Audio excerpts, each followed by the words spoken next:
Te damos la bienvenida a tu programa Palabras de Vida Eterna. En estos momentos compartiremos el libro de Éxodo, Shemot.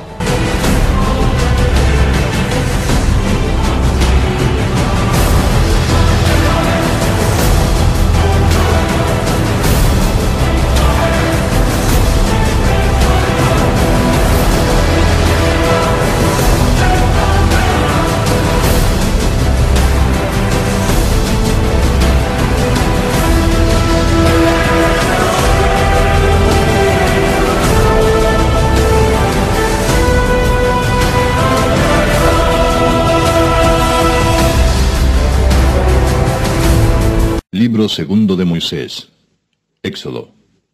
Ya habíamos comenzado el libro de Éxodo. Éxodo significa salir, ¿no? Salir de la esclavitud, salir del exilio. Pero el nombre en la Torá que se le da a este libro es Shemot, que quiere decir nombres.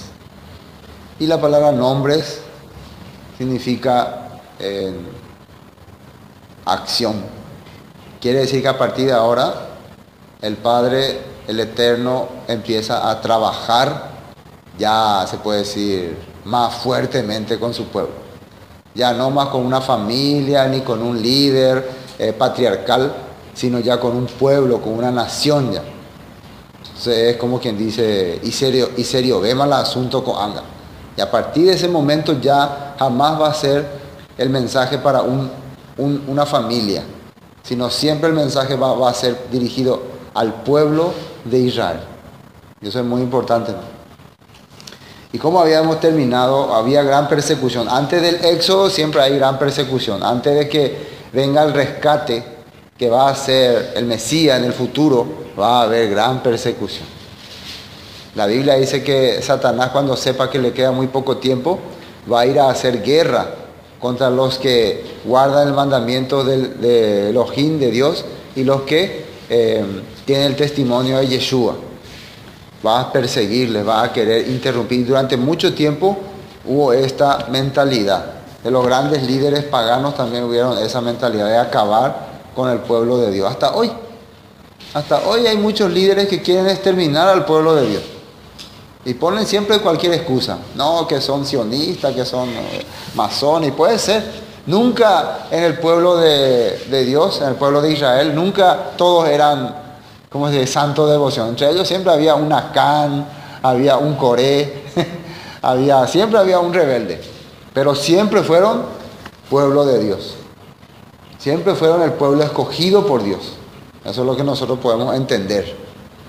Y Dios siempre ha manifestado a su pueblo en un determinado lugar y ¿cómo se puede decir?, zona. Si estuvieron exiliados, los tenía en un lugar. Siempre ha habido una lámpara, se puede decir, una lámpara.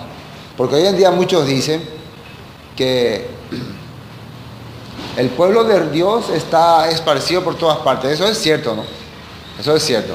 Pero ¿quién puede ser lámpara? ¿Cómo puede haber un foco encendido de que está el pueblo de Dios en algún lugar? Y únicamente es el pueblo judío, el pueblo hebreo. Y Dios le prometió al pueblo judío a través de David que iba a permanecer. Sí o sí. Y ellos permanecieron durante mucho tiempo. ¿Y cómo permanecieron? Con su cultura. Cuando dice la Biblia que van a ser lámpara, va a ser que su cultura, su enseñanza, la Torá, va a perdurar. Y si nosotros hoy estamos aprendiendo la Torá, las fiestas bíblicas, el Shabbat, es porque ha existido y ha permanecido el pueblo judío. Eso es muy importante. Pero Satanás siempre le ha querido destruir.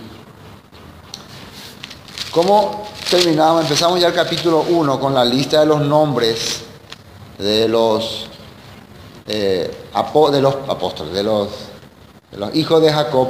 Y también ya con el nuevo rey, ya habíamos hablado que era una nueva dinastía que no conocía a José o no reconocía a José, ni su liderazgo, ni su mandato, y comenzó a esclavizar al pueblo hebreo. E inclusive empezó a decretar asesinatos para ellos. Acá en el último versículo del capítulo 1, 19, dice: y las parteras respondieron a Faraón: Porque las mujeres hebreas no son como las egipcias, pues son robustas y dan a luz antes que la partera venga a ellas. Ese era cuando le dijo en secreto a las parteras que cuando nazca el niño varón la mate. Y si es mujer, le deje vivir. Como las parteras no obedecieron al faraón, el faraón decretó otra manera. Y le pusieron una excusa, es que ellos ya nacen ya rápido, no podemos, ya es tarde ya. Porque el homicidio es en secreto, así cuando nazca el bebé, ahí ellos tenían que matarle, sin que nadie se dé cuenta. Pero ellos le decían, cuando nosotros llegamos ya nacieron todos los bebés, entonces es difícil. Entonces finalmente el faraón decreta algo, 21. Y por haber las parteras temido a Elohim, él prosperó sus familias. Entonces, el 22, faraón mandó a todo su pueblo, diciendo,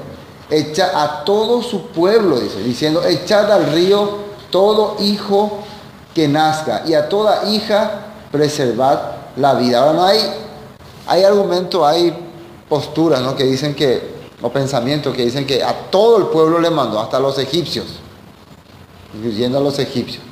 Recuerden que es una nueva dinastía y también estaban los egipcios que pertenecían a la dinastía anterior, que ya se habían asimilado ahí entre los hebreos, entre los egipcios, perdón. Y puede ser eso, o exclusivamente se trataba solamente de eliminar a los hijos de los hebreos. Hay varias posturas. Bueno, entonces eso fue, echar al río todo hijo que nazca y toda hija preservar la vida. Ahora, ¿por qué al río? Porque el río era idolatrado por los egipcios. Y ellos consideraban que el río iba a clamar y a hacer justicia, iba a condenar a los hebreos. El río es lo que le iba a condenar a ellos. ¿Entienden? ¿No? Porque era un dios. Después vamos a hablar de cómo se llamaba ese dios.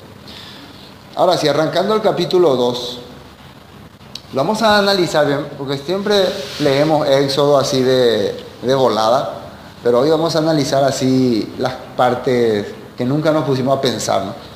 Ni detallito y Tera, nombres, quién era su papá, quién era su mamá, Moy Ponce, cuántos años tenía. Importante saber eso, ¿no? Para conocer lo que nosotros estamos aprendiendo. Y arrancamos el versículo 2 diciendo, el capítulo 2, versículo 1. Un varón de la familia de Leví fue y tomó por mujer a una hija de Leví. Ya ese es el versículo 1. Un varón de la familia de Leví. Quiere decir que no era un hijo directo de Leví, sino un pariente o un descendiente. Tomó, ahí como dice en la Biblia, ¿a quién le tomó por mujer? Y ahí sí ya dice directamente a una hija de Leví. Esto es muy interesante porque esto también nos hace entender más o menos el tiempo en que ellos estuvieron esclavizados. ¿Y quién es ese varón? Primero vamos a ver quién era Leví. Más para la Levina. Leví era el tercer hijo de Jacob, ¿no? Primero estaba Rubén, Simeón y después Leví. El nombre Leví significaba unión, unidad. Cuando Lea le puso ese nombre era porque esta vez se unirá mi marido conmigo, unidad. Bueno, Leví nació en el año, vamos a saber el año en que nació Leví, 1566 antes del Mesías. O sea, unos 3.500 años atrás. Hace 3.500 años que nació Leví. En la región de Aram, en Mesopotamia. Y murió en 1429 antes del Mesías. A los 137 años en Egipto. Murió en Egipto. A los 137 años murió Leví. Ahora, ¿cuáles son los hijos de Leví? Vamos a atender bien. Los hijos de Leví. Coat, Jocabet, Meari y Gersón. Esta Jocabet no figura en la escritura, pero sí era hija de Leví. Jocabet, quien es la mamá de Moisés. O sea, Jocabet es hija de Leví. Por lo tanto, es nieta de Jacob. ¿Qué les parece? Nieta de Jacob. Entonces los hijos de Leví son Coat, Jocabet Yochebed se dice también, Meari y Gersón. Bueno, ahora, y acá en el capítulo 2 estamos viendo un varón de la familia Leví. ¿Quién era ese varón? Vamos a ver a los antepasados de ese varón. Coat, uno de los hijos de Leví, nació en 1526 y murió en 1393 antes del Mesías. Nació en Canaán él ya nació en Canaán. Vivió 133 años. Uno de los hijos de Coat se llamó Amram. Vamos a ver un texto en la Biblia, Primera de Crónicas, capítulo 6. Primero. Descendientes de Leví, dice. Los hijos de Leví, Gersón, Coat y Meari. Los hijos de Coat, Amram, Izar, Hebrón y Uziel. Los hijos de Amram, Aarón, Moisés y Miriam. Ahí están ya la primera genealogía. Entonces, estamos viendo ya que Leví tenía su hijo que se llamaba Coat. Coat tuvo su hijo que se llamaba Amram. Y de Amram salieron Moisés, Aarón y Miriam. ¿Está claro? Vamos a Éxodo 6. Éxodo, un adelanto de lo que vamos a hacer cuando veamos Éxodo. Pero para ver solamente este punto. Éxodo 6. Queremos conocerle pues a los parientes de Moisés bien. Éxodo 6, versículo 20. Dice, Amram tomó por mujer a Jochebed. Ahí sí ya está diciéndonos el nombre de ese varón de la familia Leví y el nombre de esa hija de Leví. ¿Cómo se llamaba? Jochebed. Dice, Amram tomó por mujer a Jochebed, su tía. Fíjense, dice ahí su tía o no. Entonces, si es su tía, quiere decir que es la hija de Leví. O sea, Leví tuvo 4 hijos, ¿no? Leví tuvo 4 hijos y uno de esos hijos era el papá de Amram. Y el otro, y entonces si los otros hermanos son tíos entonces de Amram. Si uno es su papá, los otros son tíos. Por eso dice, se casó con su tía, pero tal vez su tía era más joven, ¿no? 20. Amram tomó por mujer a Jochebed, su tía, la cual dio a luz a Aarón y Moisés, y los años de la vida de Amram fueron 137 años. Esos fueron los años que vivió Amram. ¿Estamos entendiendo entonces? Coat vivió 137 años. Amram nació en Egipto, no hay una fecha determinada cuando nació él. El nombre Amram quiere decir pueblo exaltado o pueblo glorificado. Ese significa el nombre Amram. Su esposa de Amram era Jochebed o Jochebed también. Y Jochebed significa esplendor de Elohim. Fíjense, es el nombre de Jochebed, esplendor de Elohim. Y los hijos de Jochebed fueron Aarón, Moisés y Miriam. Entonces estamos entendiendo esto, ¿no? Leví tuvo su hijo Coat. Coat tuvo su hijo Amram, el papá de Coat. Y Amram se casó con Jochebed, que era hija de Leví. Eso es muy importante para ver en la Biblia. Bueno, ahora continuemos. Eso ya son como datos nomás para tener así en nuestro apunte, ¿no? Importante. Vamos a ver lo que dice la Biblia. Éxodo 2. Un varón de la familia Leví fue y tomó por mujer a una hija de Leví, la que concibió y dio a luz un hijo, y viéndole que era hermoso, le tuvo escondido 3 meses. La que concibió y dio a luz un hijo, y viéndole que era hermoso, le tuvo escondido 3 meses. Ahora, en aquel tiempo salió ese decreto de que todos tenían que entregar su bebé a los oficiales para que sea arrojado al río. Más o menos algunos comentan que este era el sistema del decreto. El rey ordena que si ustedes son inocentes, porque la acusación contra los hebreos era que ellos, ¿se acuerdan?, se van a rebelar contra el imperio, que van a unirse contra nuestro enemigo. Había una acusación contra ellos. Entonces, como en ese tiempo se creía que si ustedes son inocentes, el río tiene que juzgar. El río era un dios de juicio. El río era un dios que juzgaba. Al río le veneraban como el nombre de Api, Api, el dios Nilo del dios Api. Era el dios de la muerte, vida y juicio. O sea, si vos eras inocente, te daba vida. Si vos eras culpable, te mataba. Hubo ocasiones donde el río Nilo creció, tenía creciente. Y su creciente era tan grande, dice que hacía inundaciones terribles y generalmente mataba a mucha gente. Mucha gente moría ahogada. Entonces ellos consideraban que eso era un juicio, un castigo del dios Api por la vida rebelde que estaban teniendo. Pero después descendía todo otra vez y dejaba todo húmedo y hacía que pueda haber otra vez planta, que no sea todo seco. Entonces consideraban, ahora a nosotros que quedamos nos da la oportunidad de tener pasto, vida, y así ellos consideraban. Entonces le consideraban prácticamente la vida al río Nilo. Inclusive para cualquier enfermedad ellos tomaban el agua de ese río para curarse. Ellos creían que era medicina. Entonces, ¿a quién le van a encomendar este caso entonces? Al dios Api, al dios del río Nilo. Vamos a tirar los bebés. Si los bebés flotan, quiere decir que son inocentes.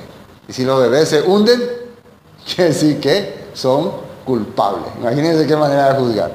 Entonces el faraón dice, yo no tengo la culpa, va a ser el dios Nilo que decida. No me van a poder acusar a mí, si son inocentes o no. Entonces, ¿qué pasaba con los primeros bebés que se lanzaban? Se hundían. Entonces, las mamás tenían que entregar su bebé.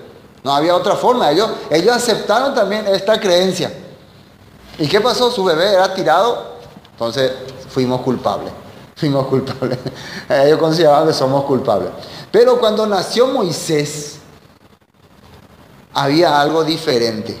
Los padres de Moisés, hay que recordar que para ese tiempo ya muchos estaban asimilando a los egipcios. Muchos ya estaban reconociendo que nuestra vida es ser esclavo.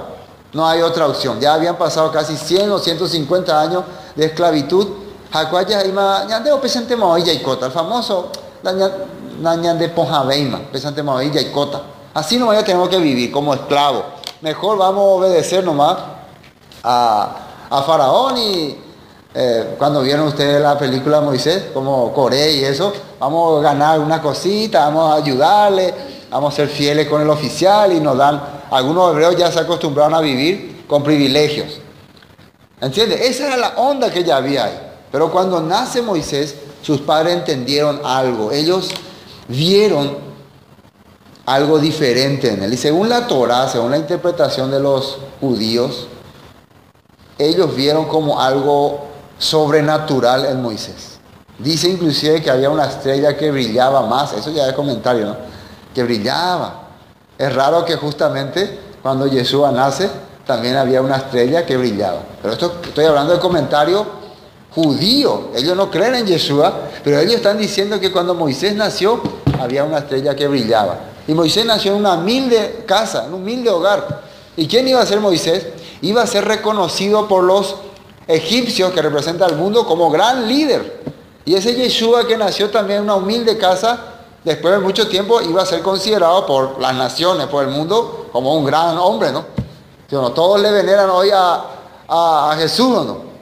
Pero ¿dónde nació? En un humilde pueblo, justamente en una época también donde un rey terrible quería exterminar a todos los niños porque tenía miedo de que le saquen el trono. Misma causa. Por eso podemos creer que esa es la misma causa en ese tiempo, ¿no? Herodes tenía miedo de que le saquen el reino. Faraón también. Bueno, entonces, por eso ese decreto. Ahora veamos lo que dice Hechos. Hechos, capítulo 7.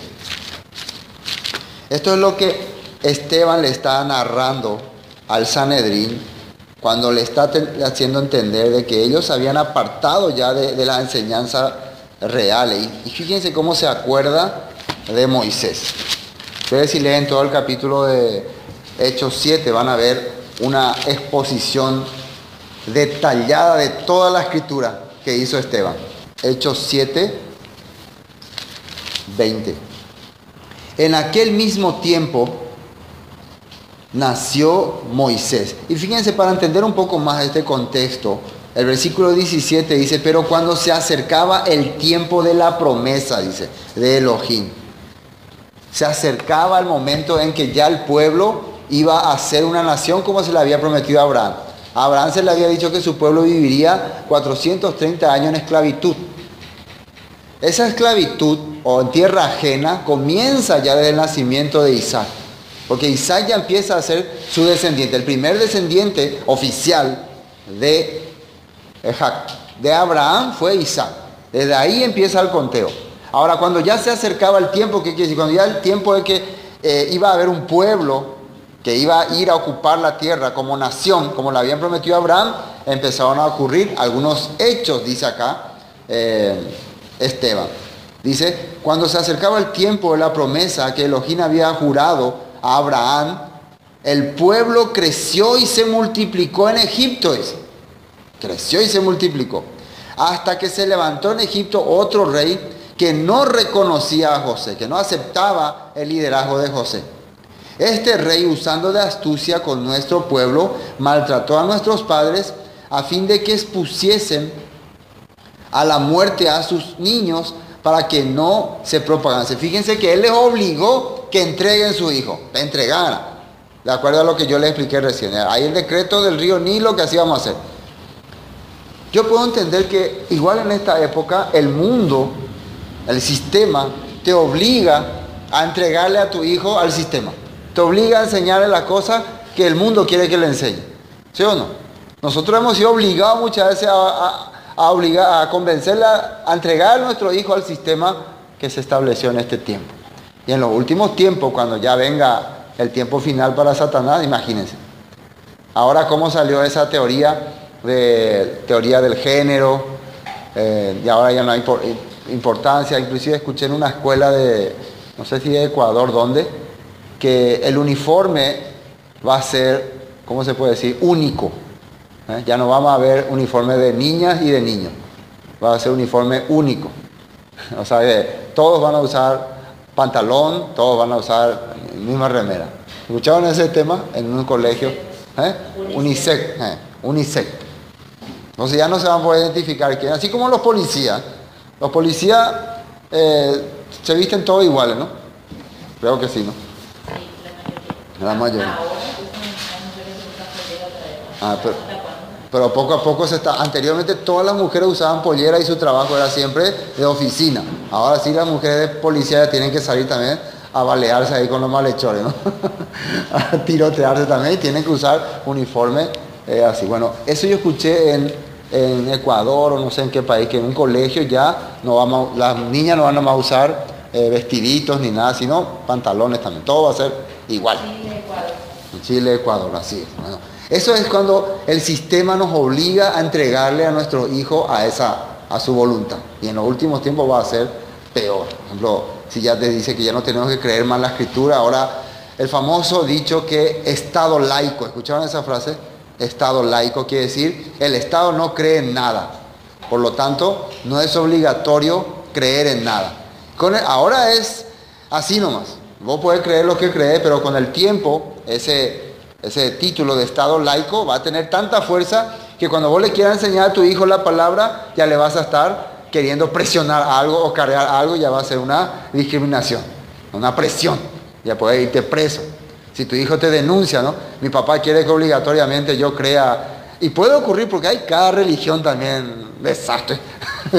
que puede ser que acusándole a alguien, por ejemplo, imagínense, los testigos de Jehová tienen su creencia tan cerrada que si uno necesita transfusión de sangre, no, su religión le prohíbe. Y hasta dejan que muera. Entonces eso se puede usar con el tiempo para perseguir a todos los demás. Y se va a usar esa creencia. El Estado no cree en nada. Anteriormente Paraguay era un Estado católico. Era católico, pero ahora se considera, aunque todavía en la Constitución dice que somos un país católico. Porque en ese tiempo se hizo así. Pero ya cuando se haga la reforma, ya va a salir Estado laico. O sea que el país no cree en nada. El país es ateo. Bueno, continuemos. Después, versículo 20. En aquel mismo tiempo nació Moisés, Y fue agradable a Elohim. A Dios le gustó el nacimiento de Moisés. Él vio, Dios vio algo especial en él. Y yo quería saber qué es lo que Dios vio de especial en Moisés. ¿Qué es lo que tenía de especial ese niño? Y vamos a ver leyendo más texto. Pero siendo expuesto a Dios, y fue criado 3 meses en casa de su padre. Pero siendo expuesto a la muerte, la hija de Faraón le recogió y le crió como a hijo suyo, dice. Y fue enseñado a Moisés en toda la sabiduría de los egipcios, y era poderoso en sus palabras y obras. Se crió como hijo de un egipcio. Pero todo esto, ¿por qué? Y esto nos confirma otro texto, Hebreos capítulo 11. ¿Por qué este destino para Moisés? En un momento en que la situación estaba ya incontenible allá en Egipto. Fíjense lo que dice en Hebreos 11. Hebreos 11, desde el 23.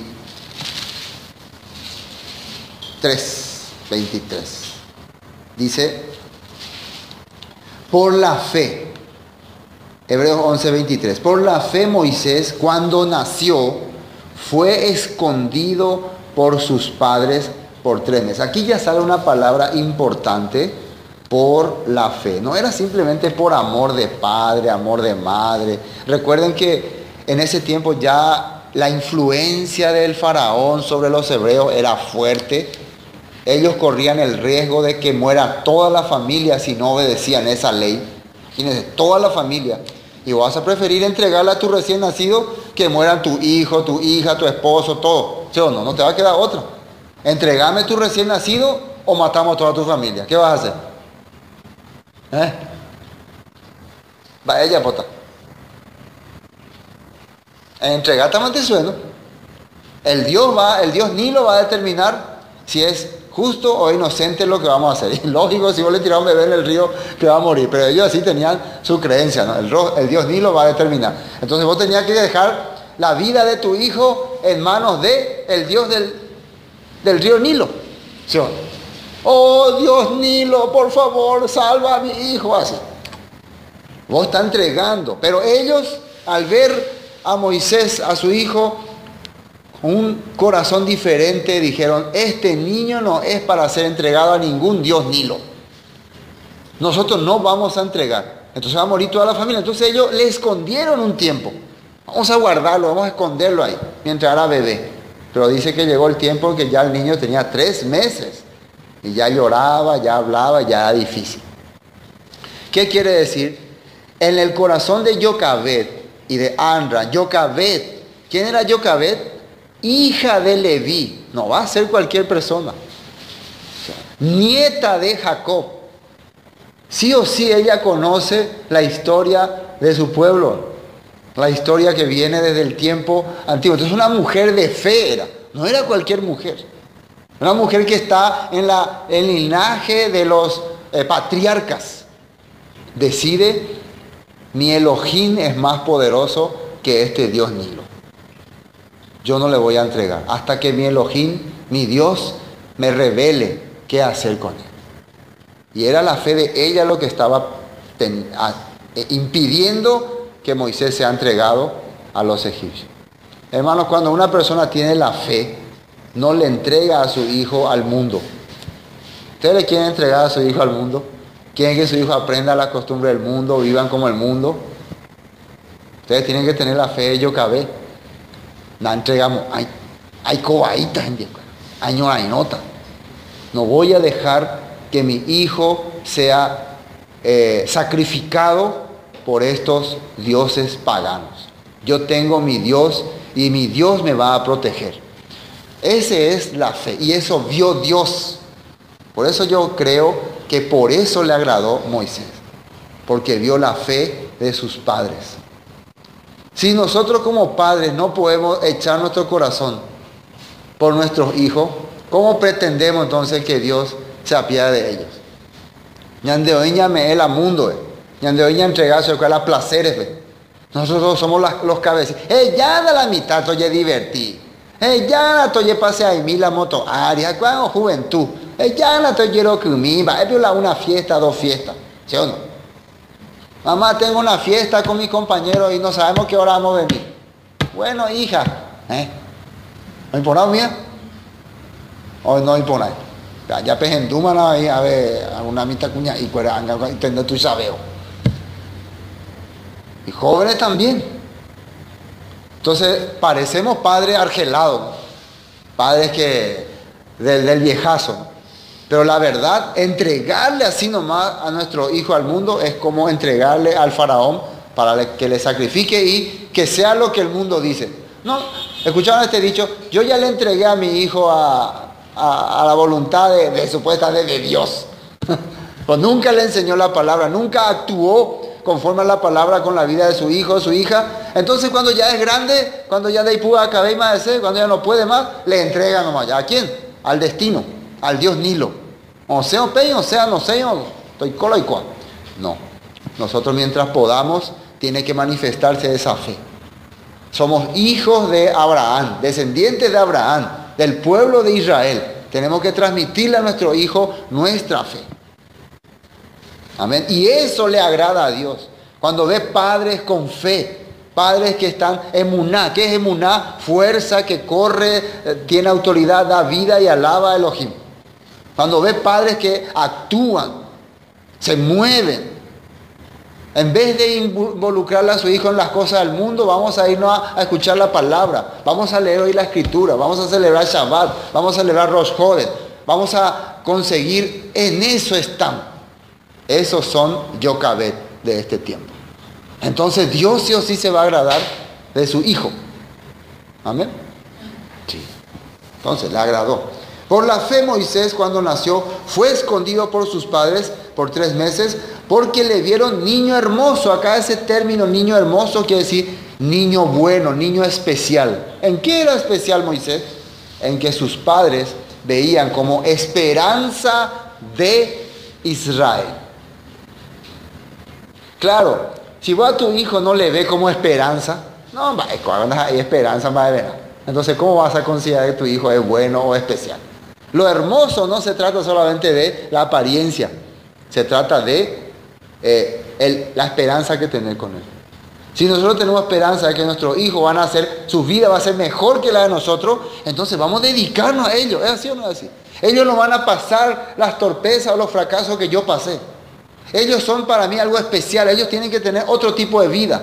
Si esa es nuestra visión, entonces le vamos a ver como niño hermoso. Pero si le vemos, fracasado más. Le entraba ahí. Yo le digo a mi hijo, ¿de dónde te fracasado? ¿De dónde valéis va a ver? Vos, hijo, no servís para nada, son inútiles. Entonces, así va a ser. Conforme a tu fe, será hecho. Pero yo tengo que tener esperanza en mi hijo. Amén. Ellos no van a vivir como nosotros hemos vivido. Ellos no van a sufrir como nosotros hemos sufrido. Eso es lo que estaba viendo Yocabet. Mi hijo va a ser libre. Y no solamente va a ser libre, va a libertar a otros. Va a ser diferente. Por fin hay la fe. A esa llega la fe, la hace pueblo. Una hija de Leví tiene esa fe. ¿Por qué ven usted? ¿Por qué no le voy a elegir a ese pueblo entonces después para que sean mis servidores? Si está viendo en la hija de Leví la esperanza para su pueblo. Por eso vemos nosotros cómo finalmente la descendencia de Leví fue escogida para hacer el servicio a Dios en el templo, en el tabernáculo. Porque había una mujer con esa fe. Increíble. Sigamos. Dice, y no temieron al decreto del rey. No temieron al decreto del rey. Los que la rey prefieren temerle al Dios Todopoderoso. El principio de la sabiduría que decía Salomón, el temor al Eterno. ¿Sí? Es el temor al Todopoderoso. Yo le tengo más miedo a mi Dios. Pero en esta situación muy complicada, ¿qué voy a hacer? Difícil. Vamos a ver qué hizo. Volvamos a Éxodo, Shemot 2. Versículo 3. Pero no pudiendo ocultarle más tiempo, tomó una arquilla de juncos y la calafateó con asfalto y brea, y colocó en ella al niño y lo puso en un carrizal a la orilla del río. ¿Qué hizo? Preparó una arquilla. Bueno, llegó el tiempo hasta donde pudo, hasta donde ella pudo, humanamente se puede decir, hasta donde ella pudo hacer. Es igual que nosotros como padres, hasta un punto vamos a poder enseñarle a nuestro hijo el camino de Dios. Hasta un punto vamos a poder protegerle. Pero va a llegar el momento en que sí o sí vamos a tener que encargarle al Dios Todopoderoso.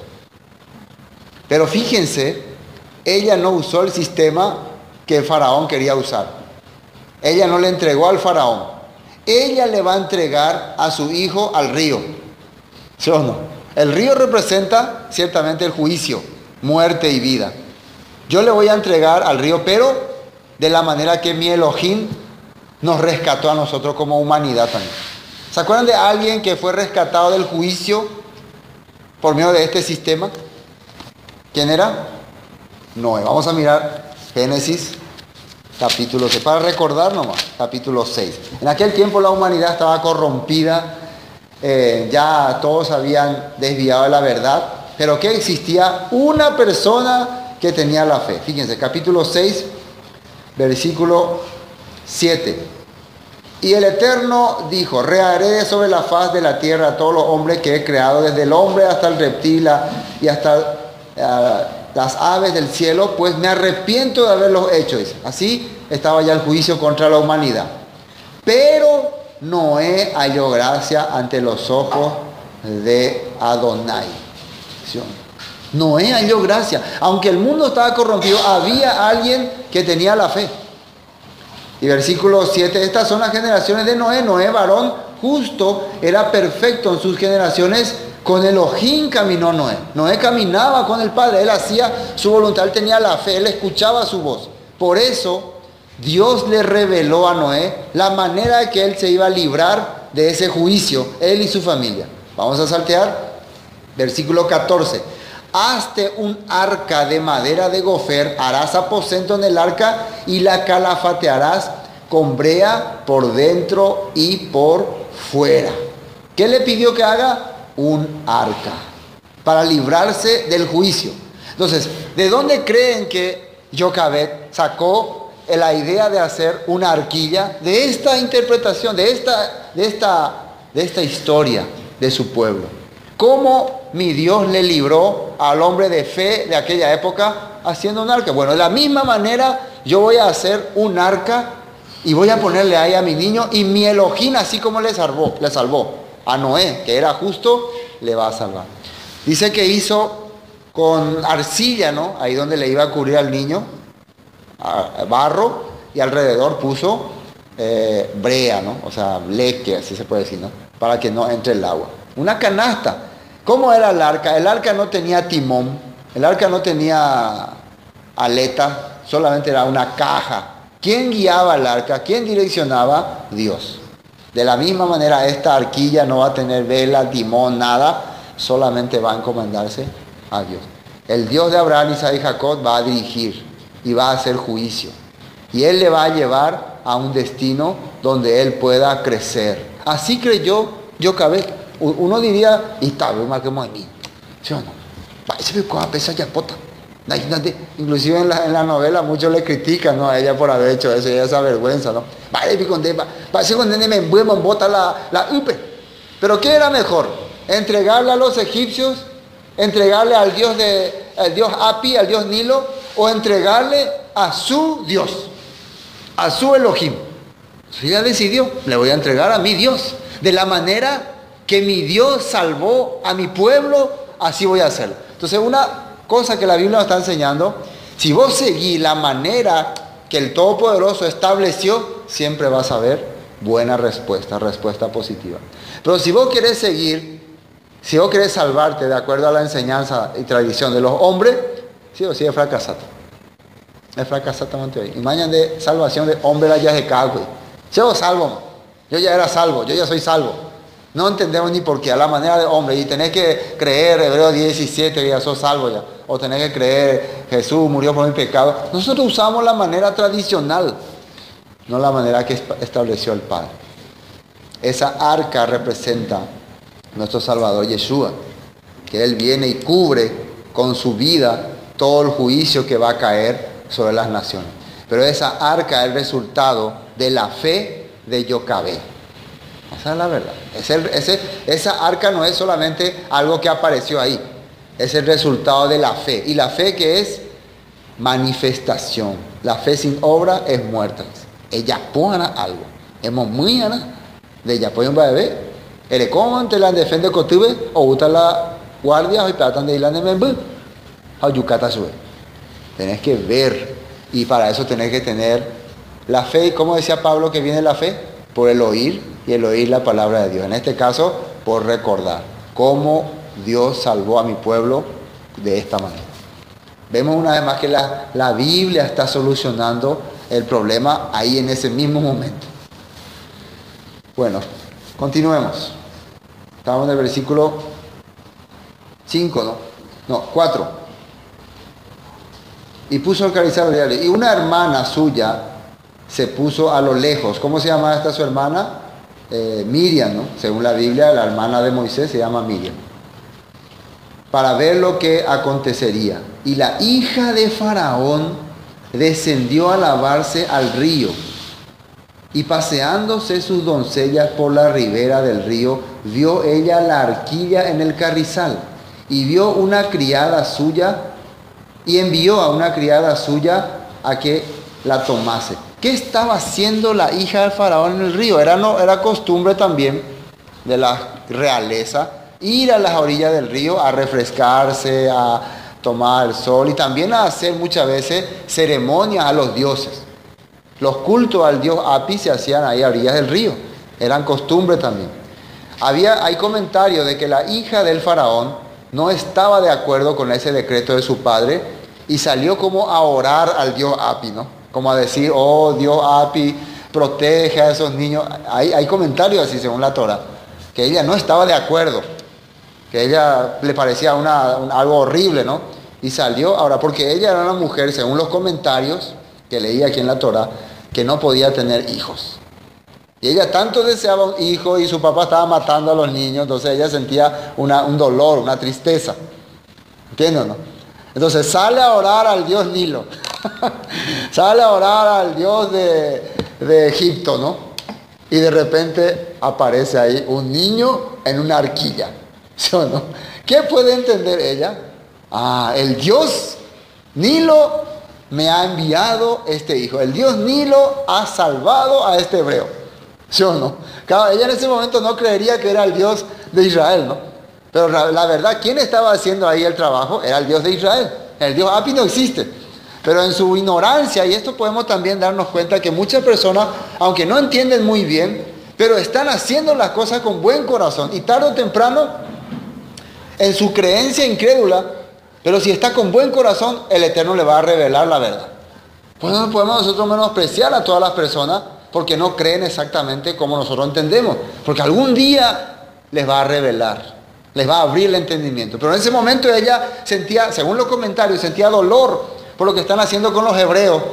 Ella no puede tener hijos, están matando a los hebreos. Mi padre rebelde está matando a estos niños. Por favor, Dios Nilo, ten piedad de esos niños. Y aparece ahí Moisés. ¿Qué les parece? Increíble, ¿no? Parece Moisés. Versículo 6. Y cuando la abrió, vio al niño, y he aquí que el niño lloraba. Y teniendo compasión de él, dijo, de los niños de los hebreos es este. Inmediatamente identificó que era un niño hebreo. ¿Cómo pudo darse cuenta que era hebreo? Algunos dicen porque estaba circuncidado, pero no creo que esa haya sido la señal. Lo que más rápido uno capta cuando veía a un niño hebreo es con qué le cubrían, la prenda que tenía, la tela, la ropa. Eso es lo que identifica. Los hebreos nunca dejaron su vestimenta. Ellos no quisieron usar la vestimenta egipcia. Ustedes saben que los egipcios se vestían con una ropa totalmente blanca, lisa, hasta los más siervos últimos. Pero ellos decidieron usar su ropa con la cual entraron. Entonces también sus bebés, si ya tenía 3 meses, ya estaría todo cubierto con ese tipo de ropa. Entonces es un hebreo. Ahora, ¿qué habrá entendido la hija del faraón? una mujer hebrea, por salvar a su hijo, lo puso en un canastillo. Le entregó al dios Nilo a su hijo, ella misma. Y el dios Nilo me envió a mí. Así ella entendió. Ahora, ¿cómo habrá entendido, cómo habrá Jocabed, cómo era su pensamiento? Vamos a pensar en la hija del faraón y Jocabed. Jocabed, ¿qué pensó? Le entrego al Dios de Israel, al Elohim de mi pueblo, a este mi hijo. Y él le va a rescatar, le va a salvar, le va a enviar a un lugar seguro. Eso pensó Jocabed. ¿Cómo entendió la hija del faraón? La hebrea le entregó al dios Nilo y el dios Nilo me entregó a mí. Este niño fue rescatado por el dios Nilo, el dios Api, para mí. ¿Qué quiere decir eso? Quiere decir que Dios, el dios Api ha perdonado a los hebreos. Eso quiere decir. El dios Api considera que los hebreos, los niños hebreos son inocentes. ¿Van entendiendo? Gracias a quien la hija del faraón pudo entender eso, gracias a este niño Moisés. Los hijos de los hebreos son inocentes. Por eso, según los comentarios, la hija del faraón le dice a su padre, esta es la prueba, este niño es la prueba de que los hebreos, los hijos de los hebreos son inocentes. Porque los saqué de las aguas, por eso le puso el nombre Moisés, Moshe. De las aguas las saqué. O más bien dice, fue rescatado de las aguas, rescatado de las aguas. Algunos dicen también que el nombre significa el que rescatará de las aguas. El que va a rescatar de las aguas. Puede ser también. Puede ser también. Entonces, ¿qué es lo que le dice la hija del faraón a su padre? Los niños hebreos son inocentes. Los niños hebreos no son culpables. El dios Nilo, el dios Api, me ha traído a este niño para mí. Y yo lo voy a adoptar como mi hijo. Entonces, faraón no podía decir nada. Porque es cierto. ¿Entienden, no? Entonces, él mismo usó esa ley. Va a ser arrojado al río. Y si el río los rescata, quiere decir que soy inocente. Pero si mueren, quiere decir que soy culpable. Entonces, Moisés salió de ahí. Y al ser salvado Moisés, ¿quién también es salvado? Todos los demás niños. El decreto termina ahí. ¿Qué les parece? Moisés ya estaba salvando a su pueblo desde que nació. Desde que nació. Ya estaba salvando, ya era salvador. Eso la Biblia nos está enseñando. Continuemos. Y la hija del faraón respondió, ve, entonces fue la doncella. ¿Dónde nos quedamos? Versículo 6, ¿no? Cuando la abrió, vio al niño y he aquí que el niño lloraba, teniendo compasión de él, dijo, de los niños de los hebreos es este. Entonces su hermana dijo a la hija de faraón, iré a llamarte una nodriza de las hebreas para que te críe el niño. Inmediatamente aparece ahí Miriam. Ella estaba pendiente, ¿no? ¿Qué va a pasar con este niño? Ella estaba observando. A mí me viene al recuerdo, Miriam tiene el mismo nombre de la madre de Yeshua.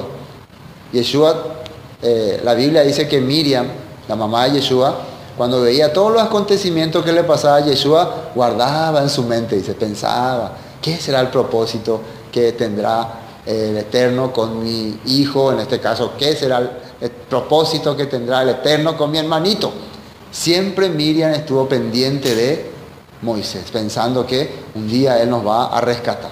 Imagínense, ella sabe su lugar. Entonces le dice a la hija del faraón, ¿no quieres que te consiga una nodriza? Claro, la hija del faraón no sabía quién era esta niña. Ella no dijo, él es mi hermanito y yo le puedo traer a su mamá. No. Sino, te puedo conseguir una nodriza. Había bastantes nodrizas porque la mayoría de las mujeres tenían un bebé muerto. Entonces no era difícil encontrar una nodriza en esa época. ¿Qué le dijo la hija del faraón? Versículo 8. Y la hija del faraón respondió, ve. Entonces fue la doncella y llamó a la madre del niño. Miriam fue a llamarla a su mamá. Mamá. Imagínense, me imagino cómo habrá sido, ¿no? esa escena. Bueno, los que vieron los 10 mandamientos ya saben cómo fue más o menos. Una niñita ahí corriendo, bien valiente esa niña. La cual dijo a la hija del faraón, versículo 9, ¿no? Al versículo 8, ¿no? Y la hija del faraón respondió, ve, entonces fue la doncella y llamó a la madre del niño, a la cual dijo la hija del faraón: lleva a este niño y críamelo, y yo te lo pagaré. Y la mujer tomó al niño y lo crió. No solamente Jocabed tuvo la oportunidad de tener otra vez a su hijo, sino también le van a pagar por eso. Y en el caso de que le van a pagar, quiere decir que le van a permitir vivir libremente.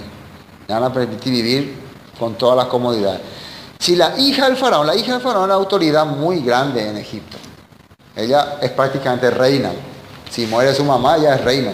No sabemos si su mamá estaba viva o no. Pero si la hija del faraón le ordena a una hebrea que cría a su hijo, quiere decir que nadie puede interrumpirle a esa mujer. A partir de ese momento, ella es una persona protegida por el faraón. Imagínense. Entonces puede llegar a su casa, inclusive con soldados, con guardias. Nadie le puede tocar. Nadie le puede hacer nada. Todo esto gracias a la fe de Jocabed. Hermanos, según la Escritura, a los que confían en el Eterno, nada les pasará eso. En el momento de la dificultad es donde uno tiene que confiar, no cuando las cosas son todas ya fáciles, ¿no? Cuando hay la persecución, cuando hay la dificultad, ahí es donde el Padre quiere que confiemos en su palabra. Jocabed en ese momento más difícil entregó la vida de su hijo al Todopoderoso. Y ahí ya ve el resultado.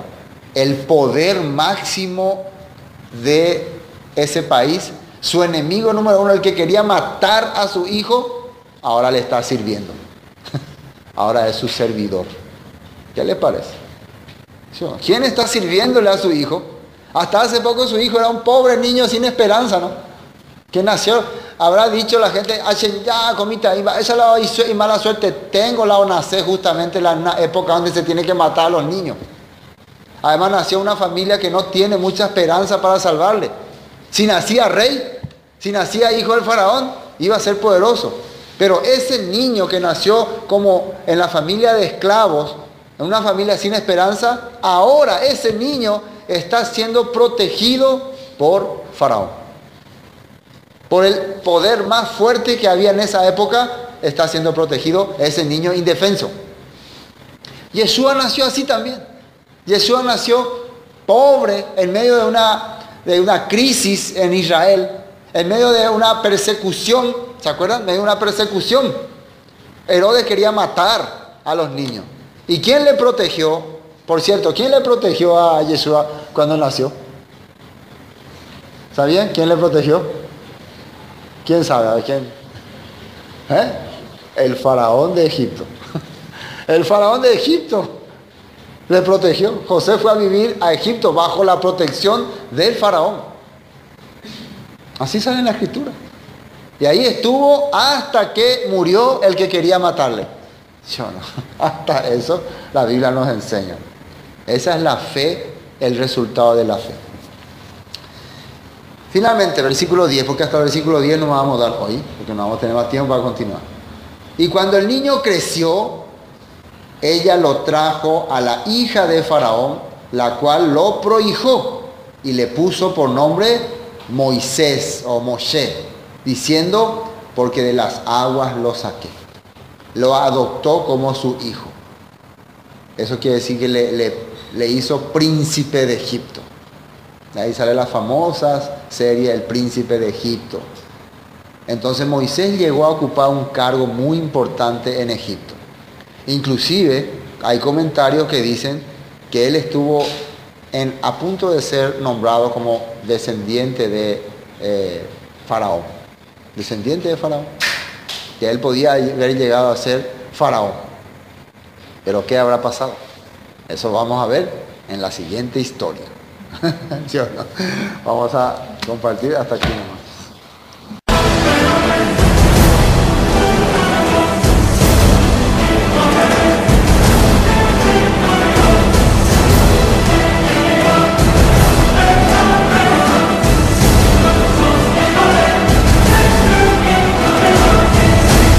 Esto fue Palabras de Vida Eterna, con el estudio del libro de Éxodo.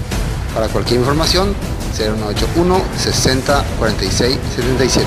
Bendiciones y hasta pronto.